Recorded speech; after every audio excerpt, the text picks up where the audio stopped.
Day 32, Denver.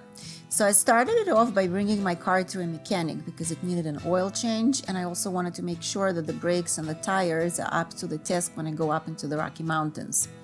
And when it turned out it might not be ready by the evening, I told them, listen guys, I'm on a road trip, this is my home, and if it's not ready, then I'm homeless.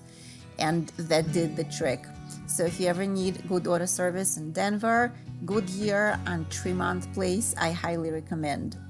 And then I needed to catch up on some stuff for work. So I went to a co-working space, and this guy was my co-worker for the day. I highly recommend that as well. And then I walked around downtown Denver, and this was a pretty disturbing experience. I had high hopes for Denver.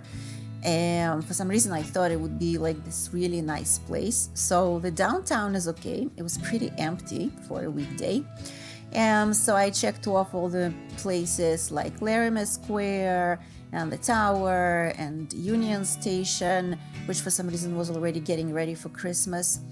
But the whole atmosphere there was really weird. I lived in New York and I lived in Manhattan. So the homeless and the crazies is not something that bothers me that much. It's part of living in a big city. But Denver was something else. The amount of people standing, sitting, and lying on street corners, the insane amount of very obviously very mentally disturbed people walking around, talking to themselves, screaming at themselves, slapping themselves on the face.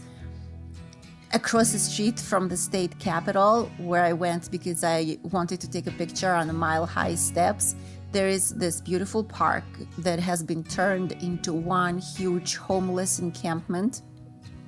So if you see me giving a weird look in this picture, it's because I'm trying to keep an eye out on the encampment across from the Black Lives Matter Boulevard.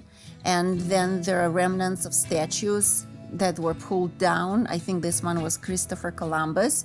And I fully realize that he is not all that he is made out to be. And it's entirely possible that his contribution to history overall might be more negative than positive. But there is another way of pointing this out other than pulling statues down.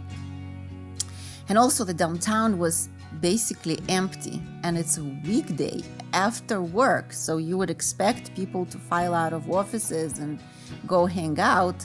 And in any case, I don't know, it just left me with a very weird feeling. I can't even say that it was a disappointment. I just still can't wrap my head around what it's been like. Two other positive things to point out about Denver: municipal parking available galore downtown for peanuts, and Colorado Sake Company, where I went to for a trivia night. And along the way, I discovered that A, I like sake, and B, trivia is a lot more fun with it.